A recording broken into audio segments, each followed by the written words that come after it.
Welcome to the Scaling Therapy Practice Podcast. I'm James Marland, your guide to turning big ideas into real action. This is where therapists, coaches, and consultants find the support they need to take the next steps towards their dreams. Let me help you put your mission in motion. You should expect that you're going to make mistakes. The key is to minimize those mistakes, try to make small mistakes and recover. Because if you just dwell on the mistake for too long, you're going to spiral. And if you start spiraling, it's really hard to grab yourself to get out of that. And then that can turn into a really bad place. And it can kill ideas. I mean, the truth is most people are much closer to success than they think they are, and they quit too soon. You just heard from Brandon White. He is a serial entrepreneur, and he's going to be our guest on the show today, where he drops a lot of knowledge about staying on track with a business plan, something that will help you make decisions and keep you on track for 2025. I wanted to share with you a webinar that I am hosting for my friend Sophie on January 23rd at 1 p.m. It's going to help you become confident with your LinkedIn profile. Your LinkedIn profile is something that comes up first almost every time somebody searches for your name. And we want to help you attract the right customers and networking partners with the right LinkedIn profile. And Sophie is an awesome expert on LinkedIn, and she has her magnet model and her magnet model webpage, and she's going to share with us how to improve your LinkedIn profile. It's actually not as hard as you might think. So she's going to host a webinar on Thursday, January 23rd at 1 p.m. titled The Trust Advantage: Elevate Your LinkedIn Profile for Impact. And she's going to share her powerful strategies to tweak and change and transform your profile into a magnet that actually attracts your ideal clients and partners. I hope you join us for this webinar Thursday, January 23rd, 1 p.m. Eastern Standard Time. Go to coursecreationstudio.com/magnet to register. coursecreationstudio.com/magnet to register. I really hope to see you there. She's got a lot of good information.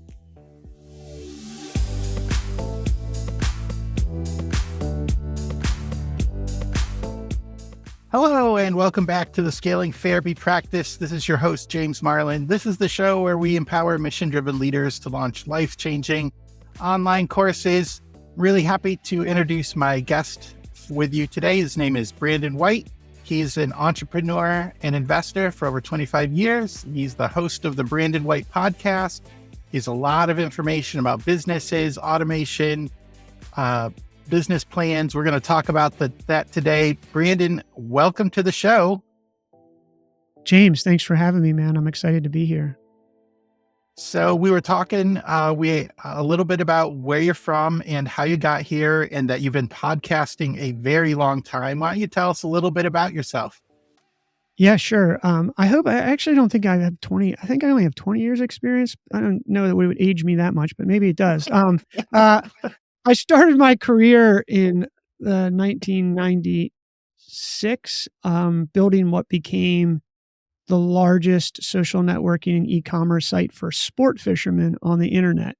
Back then, the internet was in its nascent years. It was a fun time. It was a Wild West. But I had this crazy idea that you could put a fishing magazine on the internet, and while everybody listening is just rolling their eyes right now. That was actually a pretty novel idea back then, which was digital media company and social networking site. So I did that.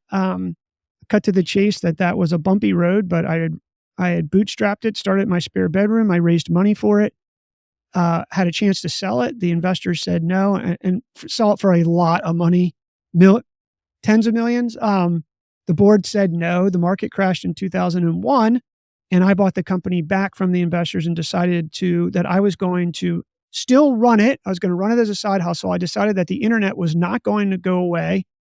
Seems like a good bet right now.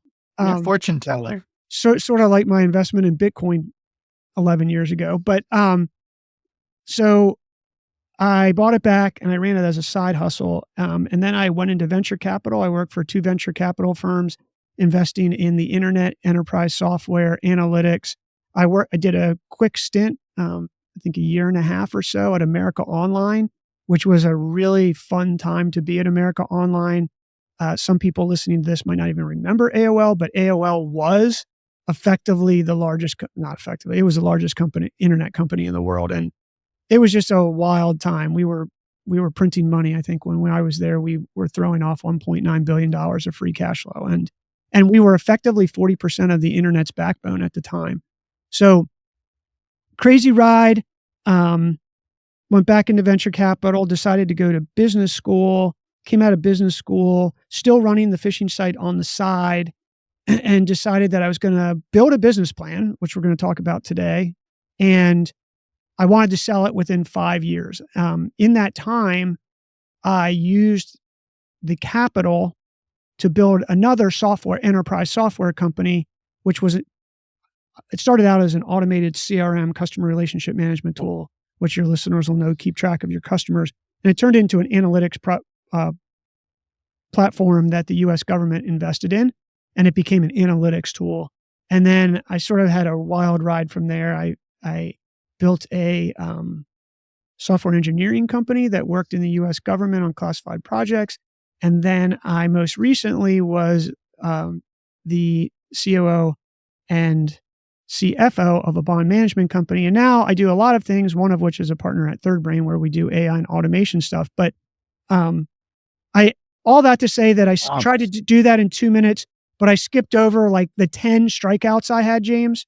So for all your listeners, great, impressive. I had 2. Oh, I should say I did sell the fishing site. That plan, actually, my 5-year plan turned into a 4-year plan because a very large public media company at this was 11 or 12 years ago, came and said, "Hey, we want to buy it," which was ultimately I wanted an exit and bought it. So I've had two exits in that time, but I've struck out like 10 times. And at the end of the day, the biggest tool that I've ever used and most valuable tool that I've ever used, whether I was starting a company, going into a new year, launching a new product or service, whatever it is, even at America Online, I was in charge of premium services where we grew the antivirus product from $0 to $90 million in 12 months. And, we didn't do that by luck. We did that because we actually had a business plan, we had financials, and we had targets. So the biggest tool I've ever had is a business plan. It's what led me to write a book on it. Back of the napkin, the business plan, 11 slides. So easy. You can do it on a flight from San Francisco to New York.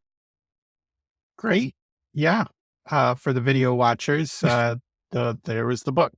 Well, before we get into that, because I think that's going to be the bulk of our show, talking about the business plan, setting goals, making a plan for your diversifying if you're doing a new product.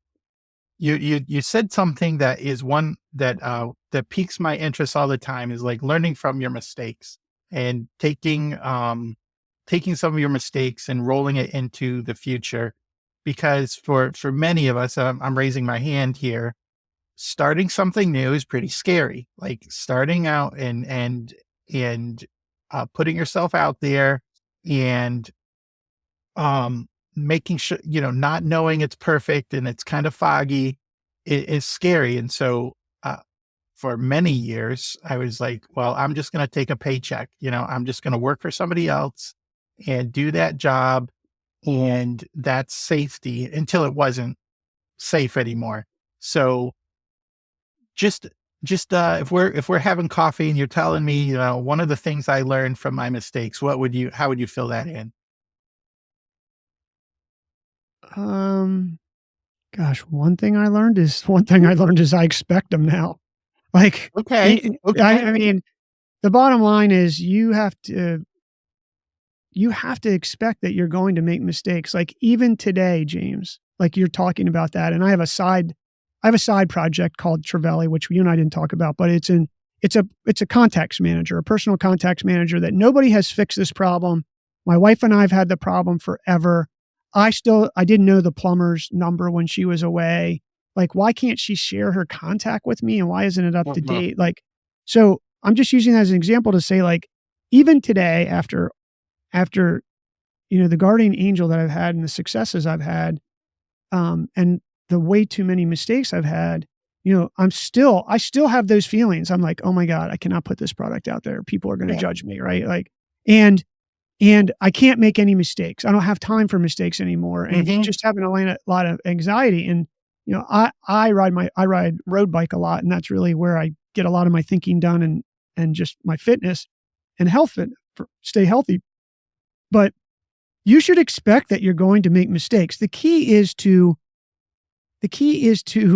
minimize those mistakes, try to make small mistakes and recover. Because, like, if you just dwell on the mistake for too long, you're going to go into you're going to spiral. And if you start spiraling, it's really hard to grab yourself to get out of that, and then that can turn into a really bad place. So, and it can kill ideas. I mean, the truth is most people are much closer to success than they think they are, and they quit too soon. And it's because they scare themselves. And I scare myself all the time. I think I've almost killed that one software product at least 50 times, if I'm being honest, James. Like, and I pay for a full-time developer and everything that we've been building this for a while. And, I'm like, let's just see what happens tomorrow. Now, Yeah. I do want to say one thing, James.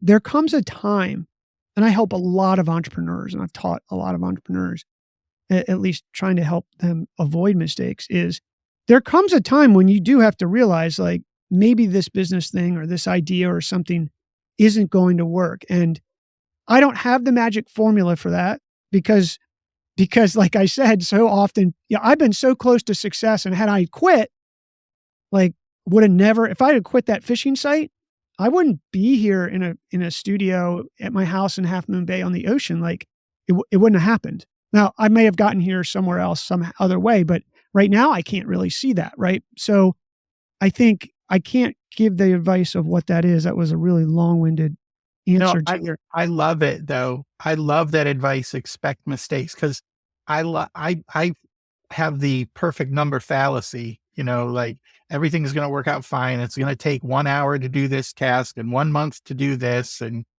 all that. And then if I was expecting delays, expecting mistakes, expecting not everything to work out perfectly, then I would be in a much I wouldn't go into that spiral you were talking about. So, everything's an experiment, learn from everything.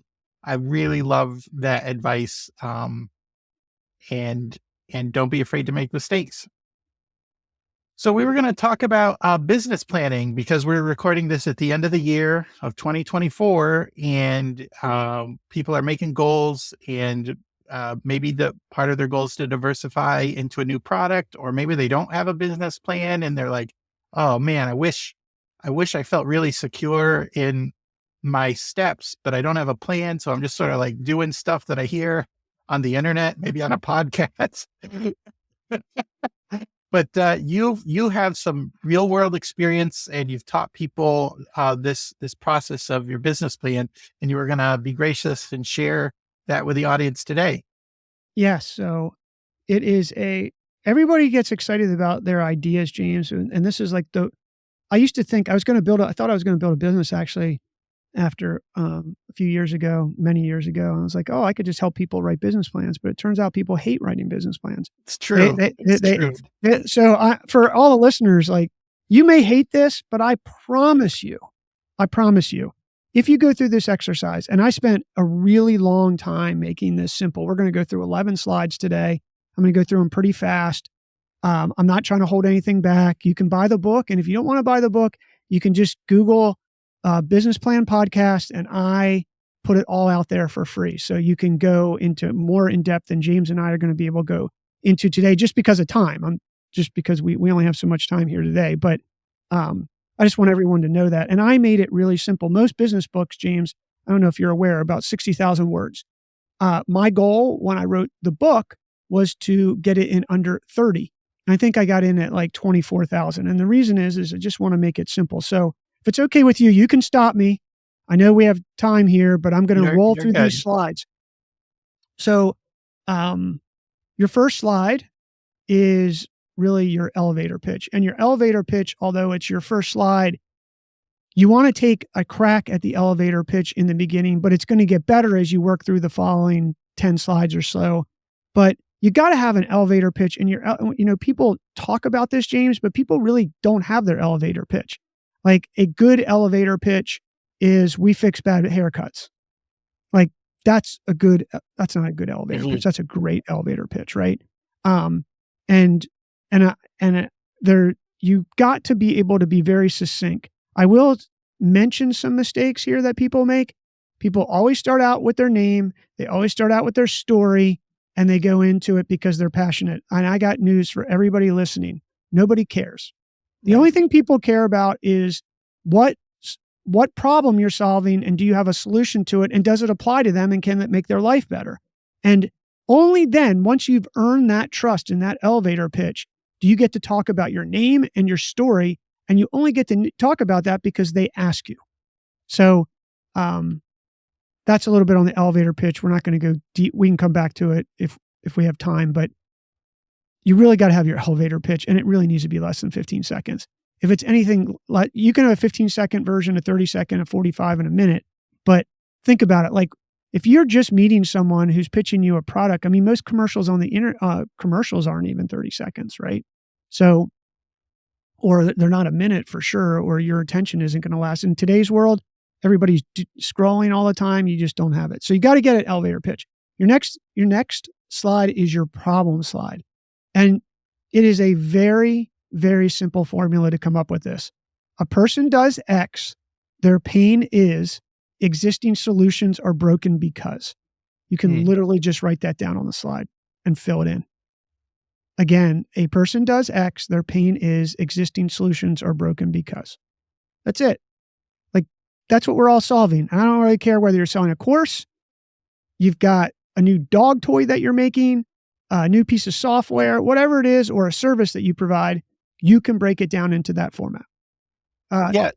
Well, I was just going to make a comment because if the solution was working, they wouldn't be searching for a new solution. Like you said, the solution is already broken, or their existing solutions is broken.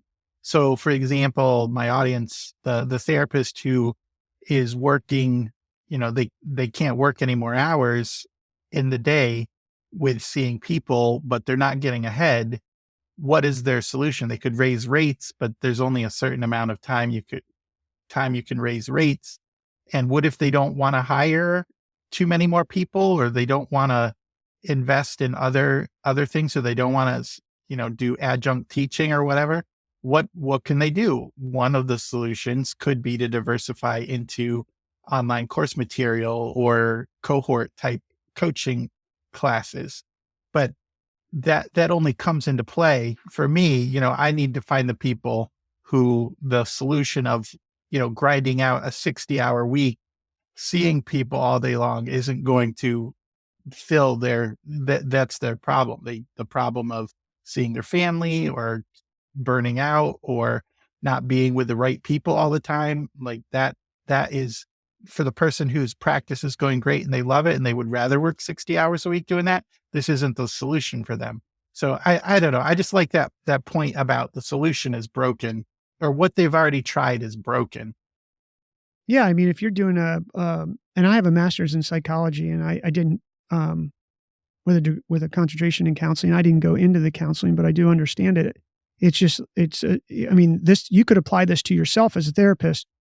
I counsel my clients. My pain is I can't scale past 8 hours a day. Yep.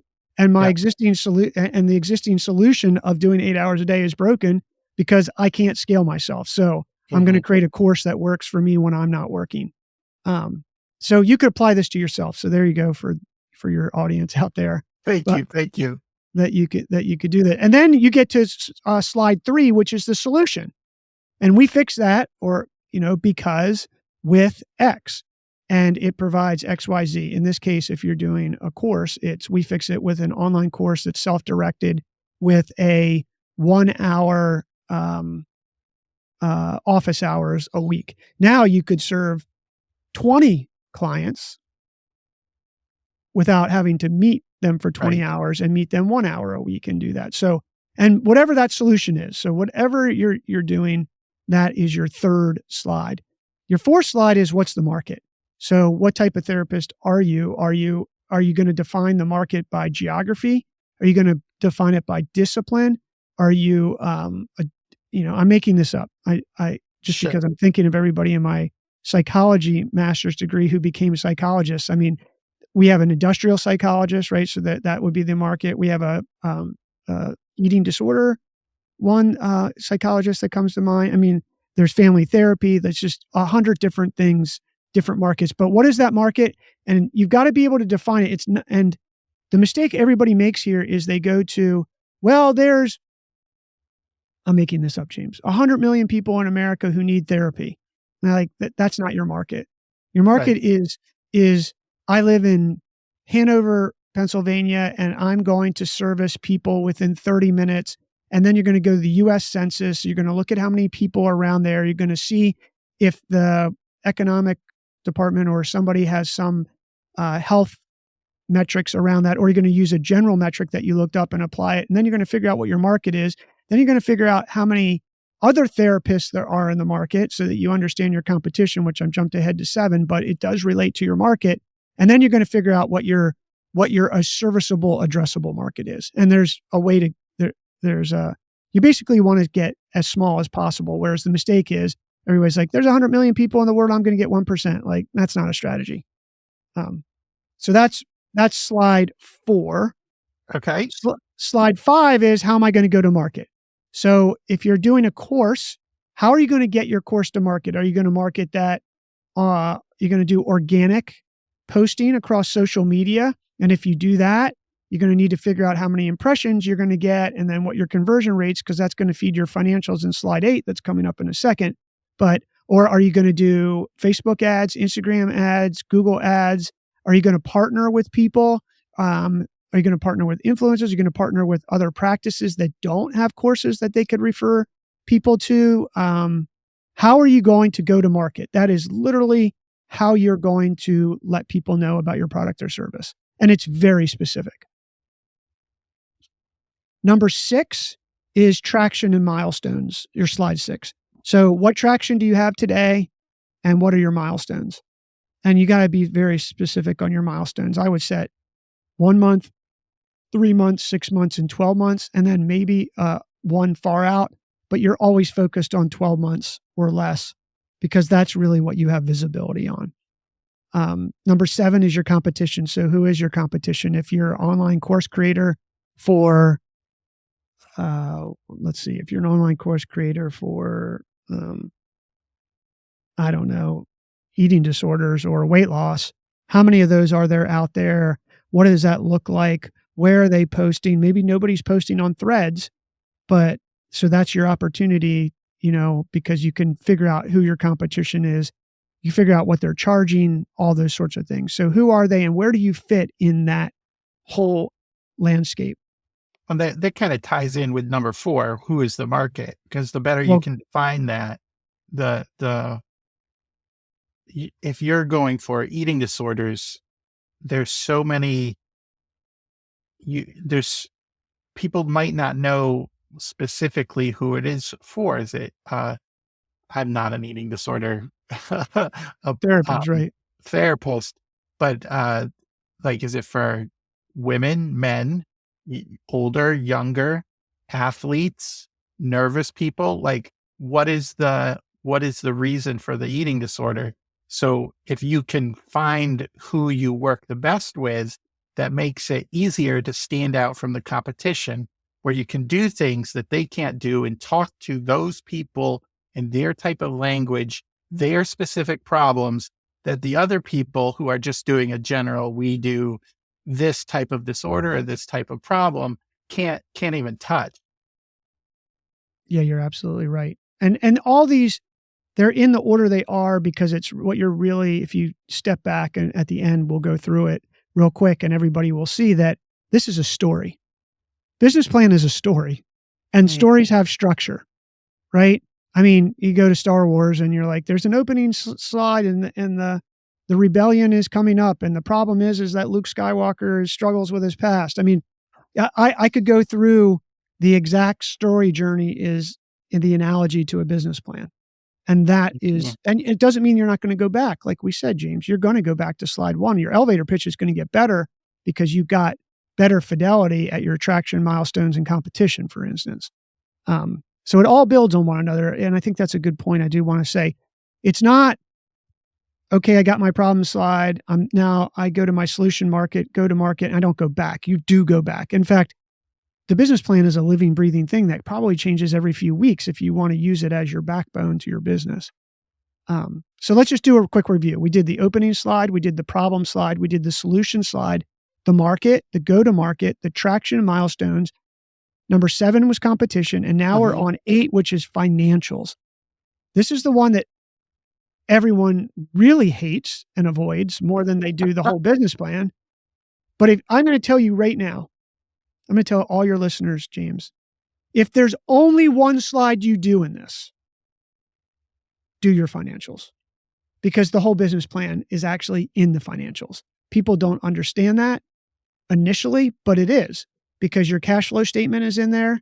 Your marketing tab is in there, because you need a marketing tab, because your marketing tab is going to drive how many customers you get, because that's where your marketing funnel and sales funnel is. That's then going to drive from your pricing tab to figure out how much revenue you have in your cash flow statement, which then flows into your P&L statement. I know that's a lot for to absorb, and some people your listeners just threw up in their mouth. But the truth of the matter is, you got to do your financial slide. It is the meat and potatoes of where everything happens. So we do not have enough time to go into that today, but financial slide is really important. Any questions on that we should touch on? It's very hard to go over financials in 2 minutes. No, I've just, from what I hear is, if you don't have cash and you don't know where it's coming from, eventually everything dies. Yeah, you'll go broke. Yeah, you're done. Don't guess. It's not in your head. No, people don't even like to talk about money anyway. And I mean, I'll just give you an example. Like, let's say you're going to market off of an email list for your course. You need to know how many email people you need on there. So on your marketing tab and your financials, and I'm just using this as an example so your listeners understand that financials isn't just this P&L profit and loss statement, and balance sheet or cash flow. It's actually your marketing tab, because let's say let's go back to email. So email, you have a 10,000 person email list. Now you have to build that funnel in there. You have to say, okay, 10,000, you have a 50% open rate. You have a 3% click-through rate. Out of the click-through rate, you're going to do it on a landing page. On the landing page, how many people are going to convert. Then you're going to get to a customer, and then that customer is going to be what package they buy, or maybe it's just one set price on a course, whatever that is. And that's going to drive revenue. That is where it all happens. And that feeds your go-to-market slide, which was slide number 5, is in the financials, because your go-to-market in this case is an email list. Yep. This is how you really do plan for your business. And I do want to say this to anybody out there. A business plan is taking your idea and putting it on paper to see if it makes enough sense. And you're going to make a lot of assumptions.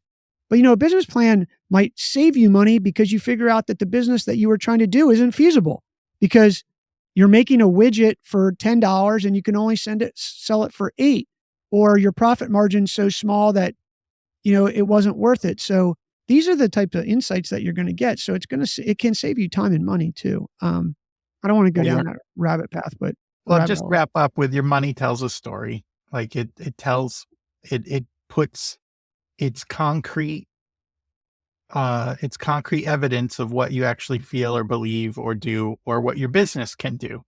And so to ignore it is sort of like inviting danger, inviting calamity on yourself. So, all right, what's slide 9? 9 is your team. That's really evident. That could be you, your staff. Maybe you need people. Maybe you need a marketing person. So who do you have and who do you need? So that's going to drive recruiting. Number 10 is how much money do you need to make this happen, which is going to be driven off of your financials and all the other things, because you need to know how much money. Very rarely are businesses cash flow positive out of the gate. For some of your listeners, James, they could be already, because they're already therapists. They already have some cash flow that they're generating from selling their time for money, right? But they are going to have to make some sort of investment in this. So how much funding do you need, and when do you need it? And then figuring out how you're going to get that. And then the last slide, which is slide 11, is the summary slide. So the summary slide is actually just a quick summary, like you did after I did a long explanation of each one, of what your results are. So what's your elevator pitch? What's the problem? What's the solution? Market, go to market, traction, milestones, competition, financials, team, funding needs. And then you can use that as your executive summary as sort of a reminder and to keep track of yourself. Again, you can use this to launch a new business, launch a new product or service, use it. The year's coming. Remind yourself about your business, what changed. Maybe you learned that the problem you thought you were solving isn't the problem anymore, so you have to pivot a little bit. But you can use this framework, and you really can do this in a few hours. You should not be spending weeks on your business plans. And we touched on this a little bit, where you called this a living document. Like I imagine sometimes people don't like writing it because they write it and then it goes on the shelf and then nothing happens. Like, do you have any tips for how to use this throughout the year to make it worthwhile and beneficial? Yeah, it's not. I suggest that you can write this out, but these are slides. This is like a slide deck. This is literally a slide deck, and it needs to fit. That's the magic. If you can't fit the answer, except for financials for the most part they're going to have a separate spreadsheet, whether that's Google Sheets or Excel. Mhm. But James, you should be able to summarize the answers to this in 32 font on a slide, not in a, my first business plan was 52 pages, and it sat on the shelf because it was like, how am I ever going to modify this? But back 20 years ago, that's what they taught. They taught it in business school. They taught it everywhere. Yeah. Right. But now, here in Silicon Valley where I live, it's a slide deck. And you really do is it any more complicated that a person does X, their pain is existing solutions are broken because, and my solution is X. Like, if you can't explain it on one slide, these answers, then it's too complicated. Yeah. Yeah. Yeah. They won't, your audience will be like, huh, that's nice, and go to something else that they understand. And back to your question, you won't use it because you're going to have to go back and read it every time. No, you need you can keep I don't have it. Mine's in the drawer because I didn't want it on the desk here, but like my business plan is I just staple it and I carry it around with me and I make notes and it's a reminder, right? And you can use it for anything. That's the thing. Your business plan you can use for updating yourself. You can use it as a pitch deck. You can use it for recruiting. Someone asks you about your business. You can use it for anything once you have it. Yeah, this is great. And I feel like there's a lot to grow from here. And I want to get into what, you have a podcast and you talk about these things. Can you talk about what your show is about and how you help people?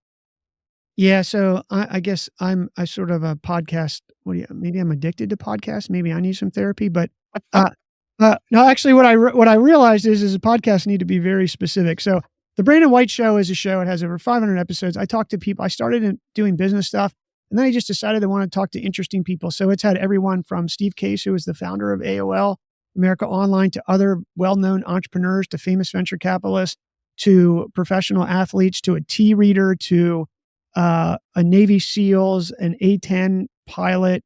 I've had just really interesting people that you walk away gleaning something to give you an edge to win in your business or life. Specifically for today, I do want to point your listeners to, I literally just built a podcast. It doesn't get updated that often because I really don't have as many new episodes, but it's just called Business Plan. And you'll find it's a blue, I think it has a blue background, and it says Business Plan, and it's the entire book read to you so that you can get more fidelity. Obviously, we flew through this today, James, right? Yeah. But it has worksheets in here, and I read it so you can listen to it. And if you want to buy the book, you can buy the book. I'm sure you can put the link in the show notes, but you don't have to buy that book. You can listen to the podcast. And I really just put podcasts out there. Like in some cases, I built a podcast called Productivity, where I did a productivity tip in less than 4 minutes a day. I think it has 145 episodes. And it's really like, I just dive deep into these things, and it's a good reminder for myself. I listen to them. So that's just a few of the podcasts that I have. But, for today, I really want, you asked me about mistakes in the beginning of the show, and, a mistake would be not building a business plan for your business because you feel like it's a good idea. Like, there's just what you feel like is interesting, but the reality isn't always what you feel. And you can convince yourselves of a lot. And you do have to convince yourself as an entrepreneur, like as a sole proprietor or whatever, even if you're a therapist, you're really an entrepreneur running your own business. You got to convince yourself sometimes you can do things that you don't know or believe you can do. I mean, I know that sounds crazy, but that's what you have to do as an entrepreneur. By the same token, you do need to control what you can control. And you can control building a business plan. And if you avoid building a business plan, you have now just put another variable out there that you're leaving to the universe that you could have controlled. You really, in any of these ventures in life and business, I really believe that you should control everything you can control, because there's just so many things you can't control. I love it. And this was very insightful for me, and I hope for the listeners. I feel like I feel like we've gone through so much already. Is there anything else you wanted to say to the audience, or was that a good wrap up? No, I think that's a good wrap up. If anybody's interested, you can find me all this stuff at brandoncwhite.com. I have a site with all the information, and I hope this is really useful for your listeners. If you really have problems, you can reach out to me. But I really appreciate you having me on the show, James, to be able to share this with people. Great. Well, Brandon, this was a wonderful episode. A lot to think about, a lot to chew on. And I think also a good reminder, a good way to get us set out right for 2025 and beyond. Thanks for joining us. Thanks, James. All right. It's now time to put your mission in motion. Thanks for listening to the show. Man, that was a great episode where we talked about how to stay on track 2025. I think embracing the mistakes and realizing that mistakes will be made, but they don't have to put you into the death spiral. They can actually inform you on what to do and what to take. And remember, everybody makes mistakes. There isn't one perfect entrepreneur. And if you're comparing yourself to somebody who's been doing this for 15, 20 years, there is going to be a big gap. There is going to be a big difference, but you can bridge that gap with your experience and just taking one more step right after the other. I loved how Brandon said, you're closer to success than you think you are. That was just an amazing phrase in there that's going to stick with me for a while. And I hope it sticks with you. And also just the power of a plan, the power of having a business plan that you can easily look at, implement, and share. It's going to align your actions for success in 2025.